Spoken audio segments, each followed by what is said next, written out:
Los Angeles is a beautiful city with beautiful beaches. But if you're visiting from out of town and you ask locals which beach to go to, they're gonna tell you to leave town. They're gonna tell you to go to Malibu or Orange County. And those are great beaches, but what about the ones between Malibu and Orange County, actually in Los Angeles?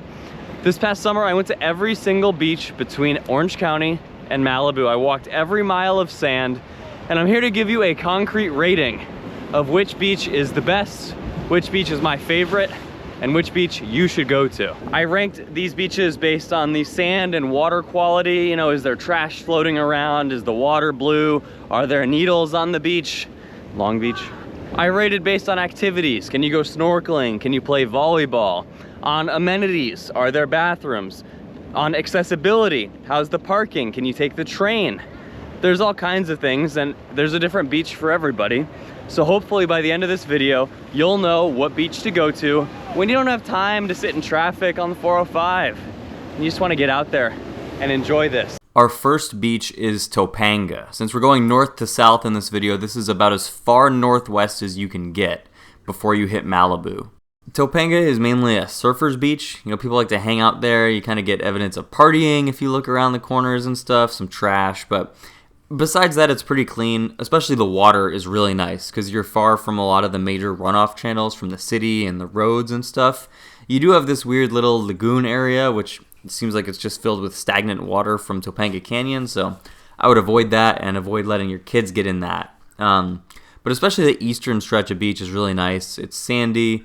It's got a cool shore break, although it can get pretty rough. If you want to swim in it, you may have to swim past some pretty gnarly waves. But as you go west, it gets a bit rockier, and that's kind of where a lot of the surfers hang out. But yeah, Topanga's nice. I will note I visited in like summer of 2025, a couple months, like 6 months after the Palisades fire. And they were using it as like a staging area for hazardous waste earlier in the year. And it's just like a fire impacted area. The parking lot was closed, so just be aware, you know, people were parking on PCH, but that seems like it wasn't legal. So I don't know, take the bus. You can take the bus from Santa Monica, so I would do that if you don't want to worry about parking. And as far as amenities go, there's nowhere really to get food or drink, no volleyball courts. You get like a scenic view. Like you're going to Topanga because you want to get away from it, so it's nice. And it's the most east-west facing beach. Most of the beaches are kind of north-south or northwest, so you can see the sunrise and the sunset. Especially the sunrise is probably the best place to watch it in the LA area if you want to be on the beach. So overall, I like Topanga, but it is kind of far. And if you're going that far, you might as well just go to Malibu. So I don't know, but it's hard to give it a bad score on anything besides activities, amenities, accessibility. All the beachy stuff is really nice, so I like it. So here's individual categories. Topanga gets a 6.83. The Nate Index, my score is a 7.51. I weight certain things differently. You know, I like a little bit more seclusion, clean water, clean sand, and I don't really care about the accessibility or the amenities. So you'll see as we go, but that's Topanga. Next up, we have Castle Rock Beach and Ratner Beach. And I'm lumping these two beaches together because they're right next to each other. They share a parking lot, and they kind of have similar vibes. Castle Rock is the longer southern portion, and Ratner is shorter and norther, I guess actually wester, but anyways. There's a small metered parking lot in between the two with no parking on PCH, and even if there was parking, you're right at the base of the Getty Villa, so it would probably be full anyways. So otherwise, you have to valet park at the Gladstones, which is like a fancy restaurant to the south of Castle Rock. This is another area that got hit pretty bad by the fires, so your only option is via the 134 bus, same as Topanga, unless you want to drive. And although these two beaches are similar on paper, I think Castle Rock is better in almost every way. The sand is cleaner, it's a larger beach, it's closer to parking. There's some transient activity going on at Ratner when I visited, but nothing at Castle Rock besides some evidence of a hangout spot, so maybe safer. I don't want to use the word safe, but you get what I'm saying. Similar to Topanga, there's not much in terms of amenities at either of the beaches here, and not even any bathrooms. Some of them were locked. I don't know if that's fire related or what, but Gladstones is a public deck that you can use even if you don't buy anything. Thank you to the California Coastal Commission for that one, but I don't know if they let you use the bathroom. I'm going to say this is like a fine option.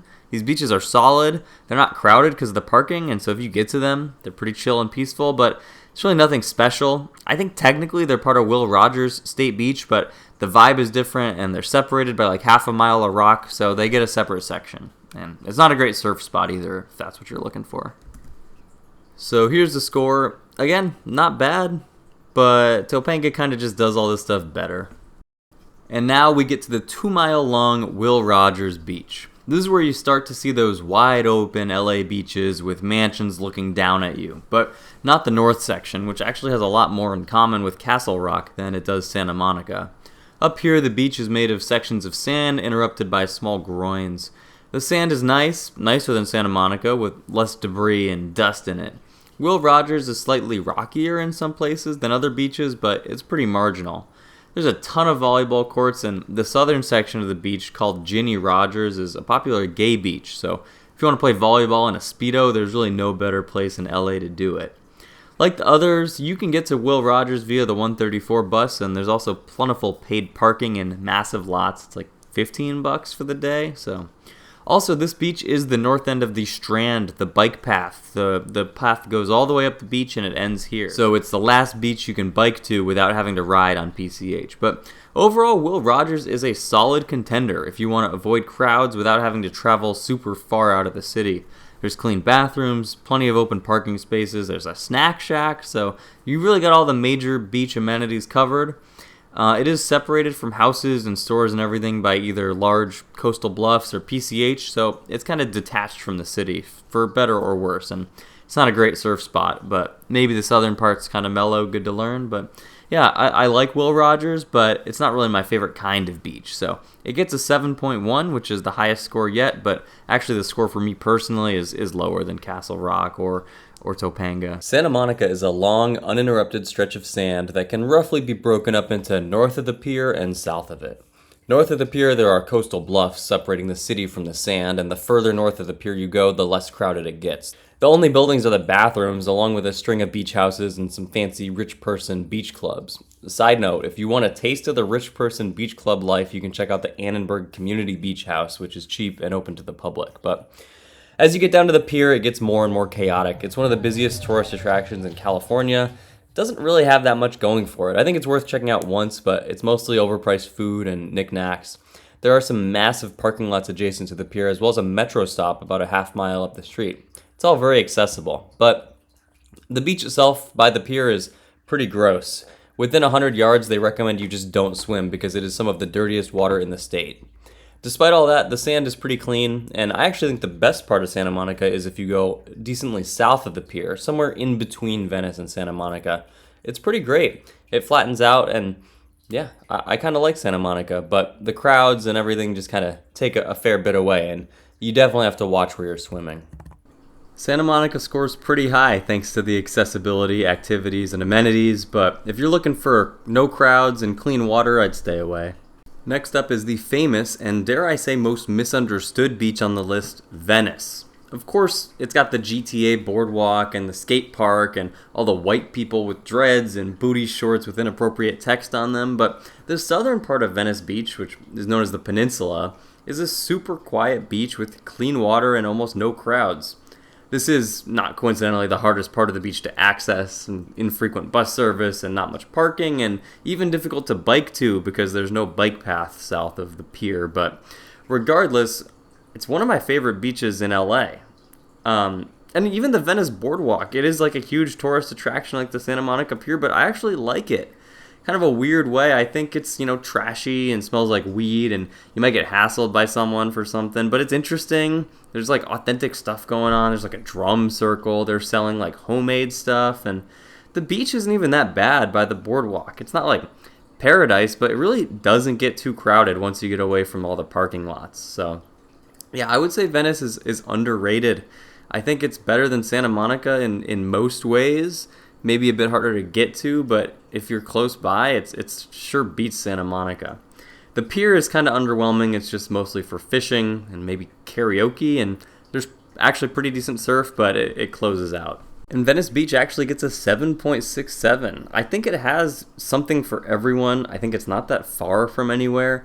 I think overall it's like a solid beach. And even though it doesn't quite have what I'm looking for personally, I think generally it's a good place to go. Next up is Mother's Beach in Marina del Rey. You've probably never heard of it unless you've been looking for a beach where you go if you want to avoid the waves and other ocean hazards. It's still saltwater, but it's located in the marina, which means that the water quality is not very good. The sand quality is not very good. It's a nice place to like go hang out with the family. If you're like learning how to paddleboard or kayak, maybe it's a good spot. They got rentals, but it's not really the place you go for a beach day with friends. There's 2 other beaches like this near Long Beach, so we'll get to the competitors for this later, but you can see how it stacks up against the other beaches as you'd expect. Not that great. Next up is Playa del Rey, and first of all, I apologize for the poor video quality. My camera was acting weird this day, but Playa del Rey is kind of a unique beach in a way that's hard to describe, because on paper it's not that different from like any of the other beaches. The sand's fine, water's fine, it's not that crowded, but it's also not empty. It's got some bathrooms and some volleyball courts, but it doesn't have the amenities of like Santa Monica or Venice. There's no pier. Something is just like a little different. It feels like younger than the other beaches. Like it hasn't really figured out what it's supposed to be. It's not bad. It's like a solid beach, and I like the neighborhood of Playa del Rey. It's one of the more affordable places in LA where you can live by the beach, although they're all expensive. There's not that much public parking, but there is a lot of street parking, and so you can always find something. There's a bike share station, a couple buses you can take that'll get you close.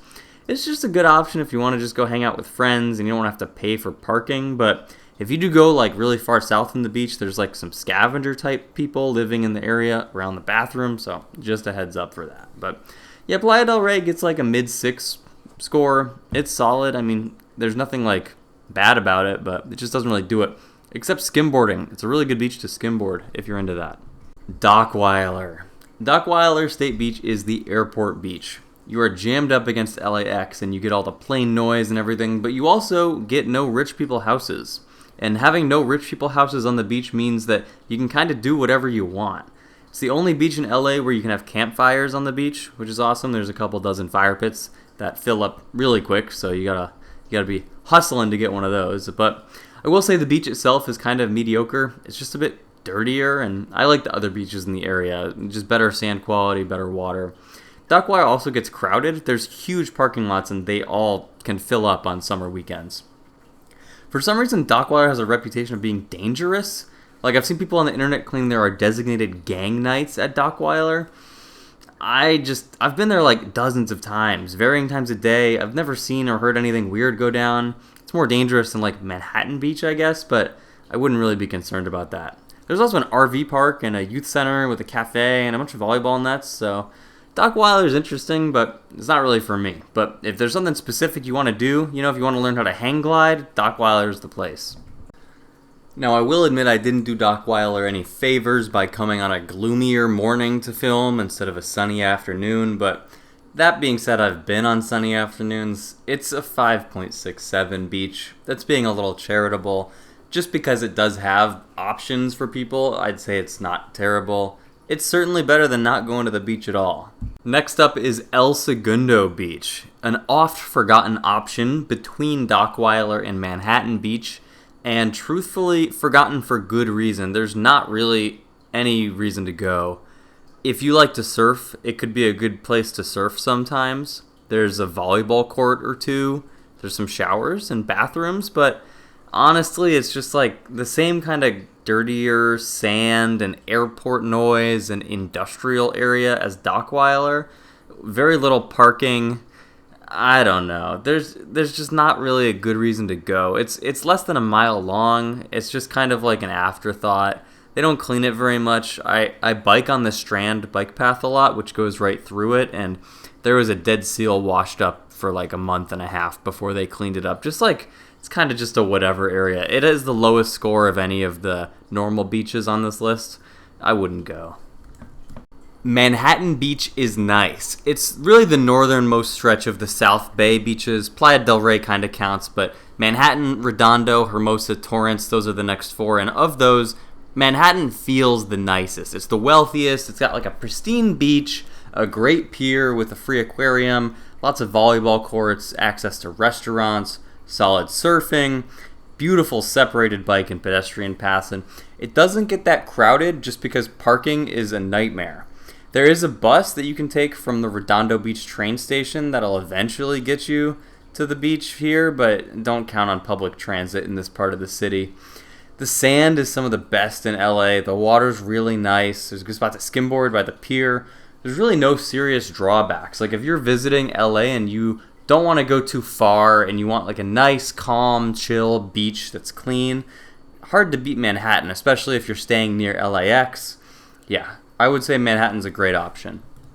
And a score of 7.5 reflects that. Not a single category where the score is lower than a 6. But also nothing better than an 8. It's just all around solid. Hermosa is a bit like Manhattan's little brother. It's got pretty much all the same amenities, pier, volleyball, restaurants. It's a little more hip. I imagine in the 90s it was a lot more hip, but there's bars, the beach is a bit more crowded, especially by the pier.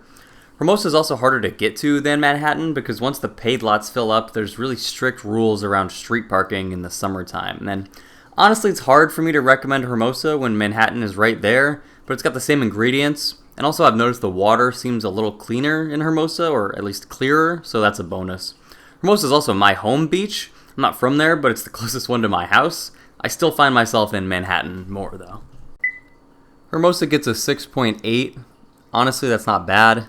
It's just like, why would you go to Hermosa when Manhattan's right there? I know I already said that, but some people do like Hermosa, and they want Hermosa to stay the same forever, so let's help them by just going to Manhattan. Redondo Beach is fun. There's a massive marina with a huge pier complex, tons of parking, and some decent little restaurants. Surprisingly easy to get to by public transit as well, compared to other places in the area. The beach itself is solid. All of the beaches south of the marina complex, and it is somewhat crowded by the pier, but if you walk down south, you can get away from everyone and have a patch of sand to yourself. No big parking lots down there, but you might be able to find street parking. Plenty of bathrooms and volleyball courts, and the surfing is pretty good. Unlike Manhattan and Hermosa, there's a bit of a coastal bluff as you head south, so you don't have rich people's houses right along the edge of the sand, which is nice. Redondo also has a bit more high-rise hotels, so it's probably cheaper to stay in, and it's a good area if you're in town and you want to stay somewhere on the beach. There's also this little area called Seaside Lagoon, which is like a kids' beach area. It seems like the seawater flows into it, but it was closed when I went, so I don't know what it's like. Anyways, Redondo Beach gets a pretty solid score, 7.17. I can't really recommend it enough as long as you're willing to make the haul down there, because it's a bit more isolated. Torrance Beach, aka Rat Beach. It's the last beach before the Palos Verdes Peninsula, and it's pretty great. The water's nice and clear, you're not near any major runoff channels, and although it's far from most of the city, there is a large parking lot that normally has spots. Unfortunately, while there are some bus stops, you can't really take the bus easily. It should be noted that people often break the city of Torrance's coastline into two sections, Torrance Beach to the north and Rat Beach to the south. Some people think RAT stands for Redondo and Torrance, but that doesn't make any sense to me because it's south of Torrance, so I prefer right after Torrance, R-A-T. Regardless, Rat Beach is the nicer section of coastline here. Torrance Beach is fine, but it just feels like an extension of Redondo, so that should be called Redondo and Torrance Beach. Rat is more wild, the cliffs get pretty tall, and it's a lot more scenic. Feels like you're really kind of getting into Palos Verdes at that point. But you're also missing out on some of the amenities like showers and bathrooms. So I'd recommend parking at the north lot and walking south so you can shower on your way out instead of parking at the closer lot from Malaga Cove. I really like Torrance Beach. I think it has everything you're looking for and nothing you're not looking for, which is why it gets a pretty incredible 7.67. It just doesn't really have any downsides except maybe lack of amenities, so make the trip. If you're familiar with the geography of LA, you might be surprised that I'm including a beach on the Palos Verdes Peninsula. I thought you were only going to show sandy beaches, you might say. All the beaches in PV are rocky, except for a 1,200-foot section of Rancho Palos Verdes Beach. There's no advertising on this one, you just have to know to turn into the Trump National Golf Club, drive down to the clubhouse, and park. If there's no spots in the lot, you can park along the drive. Then, walk down to the most beautiful beach between Malibu and Orange County. Honestly, it's more picturesque than most of Malibu. It's awesome. It's a bit of a hike down to the beach. Once you get down there, you will be treated to no amenities. No bathroom, no volleyball courts, nowhere to grab a snack, only a single lifeguard tower. The water down there is very clean as it gets in the county as you're far away from the Santa Monica Bay and the port complex. You got great opportunities for snorkeling. And while it is a sandy beach, the sand isn't very fine or soft, but I had to include it because it's awesome. Good luck getting there on public transit though, but super worth it. My favorite beach in this video, straight up. This one is awesome. You just have to be okay with only beach. There's nothing else there. So pack a lunch and enjoy. 7.5 or an 8.0 from me, number one. Next up is Cabrillo Beach, which is really two beaches. You have the outer beach, which faces the open ocean, and then you have the inner beach, which faces into the largest port in the Western Hemisphere. There's also this little angle at the foot of the breakwater, but it's not really relevant. Cabrillo is a family-oriented beach with ample parking, summer camps, and a free aquarium that I did not record inside because it was closed. It's a nice compromise beach. If you have younger and older kids going, you can stay with your younger kids at the inner beach and let the older kids go play in the waves at the outer beach. But it's not really great at either one. The sand and water quality is average at the outer beach, and I don't really trust the water at the inner beach, but generally it's safe to swim in except after a rain. It is pretty easy to get to via public transit. You can get there from Harbor Gateway, but paid parking is the easiest bet. It's also pretty far from most of LA. San Pedro, which is where Cabrillo is in, is technically part of the city of LA, but just barely. Overall, it's a solid beach, 7.3. Good for accessibility and activities, but it's nothing special. If you live nearby, it's a good bet and cleaner than Long Beach, which we'll get to next. Long Beach. It is, unsurprisingly, the longest beach in LA County, 4 miles of continuous sand, but really it kind of feels like a bunch of separate beaches. From west to east, it's Alamitos Beach, Junipero Beach, Belmont Shore, and the Peninsula. And I don't know if Long Beach locals actually use those names, but that's what they're labeled on Google Maps. And Alamitos Beach, the westernmost one, is the most accessible. It's like a 10-minute walk from downtown Long Beach in the train, but it's also not nice at all. Dirty, a lot of drifters, doesn't have very much to offer. As you go east, it gets a little better. Junipero Beach is pretty much just as bad, but it's a little better. Still plenty of trash to step on. This is where I saw a needle, so... And I will admit it was a dreary day when I visited these western parts of Long Beach, and regardless, I think the best place to go, and the reason Long Beach has a high rating, is because of Belmont Shore. Belmont Shore is a nice part of the beach. It's cleaner, it just feels better, the water feels cleaner, there's plenty of parking. Past Belmont Shores is the Peninsula, which is super dirty, and like there's beach houses there, but it's a horrible section of beach with trash, and it's super narrow. It's very forgotten, so I don't really understand what's going on there. But long story short, Long Beach is good if you want a pretty empty beach that's easy to get to. There's stuff going on, but the water and the sand are in this protected bay area, so it just doesn't have the waves, and it doesn't feel as beachy. But if you do go to Belmont Shores. Although Long Beach has some high highs, it does have some low lows, and it averages out to a 6.33. Long Beach is a peninsula, and on the other side of the ocean is the bay, specifically Alamitos Bay, also known as Bayshore Beach. This one is surprisingly quite nice. It's like a big brother to Mother's Beach in Marina del Rey. And the water in this bay somehow feels cleaner than the water at Long Beach itself, but the data suggests that it is actually dirtier. It probably has something to do with sediment and runoff and other stuff above my pay grade. They do close off Alamitos Bay Beach after it rains, so... Anyways, this is the best inland beach in LA. Plenty of water sports, nice sand, crowds are managed because there's not too much parking. You're by some cool restaurants and shops on 2nd Street. Overall, a good place to hang out with amenities, restrooms, kayak rentals. I would go here over Mother's Beach in Long Beach and Mother's Beach in Marina del Rey. For sure. It's a good spot. 6.33 out of 10. Deeper into Alamitos Bay is a second Mother's Beach. This one slightly worse than the one in Marina del Rey. It's shorter, with similarly mediocre sand and water, but even more crowds. Just go to Bayshore Beach. It's right down the street. It's worth it, unless you like listening to other people's Bluetooth speakers, but regardless, there's still plenty of amenities at Mother's Beach. Clean bathrooms, everything you'd expect. Maybe good for water sports, but something just feels off, so it gets a 4.67 out of 10. Not great. And there you go. Every beach between Malibu and Orange County. On top, Torrance, Venice, and Rancho Palos Verdes. At least for the normal score. For the Nate score, it's Rancho Palos Verdes, Topanga, and Torrance on top. So, regardless, let me know what your favorite beach is in LA. Would you have done this process differently? I don't care.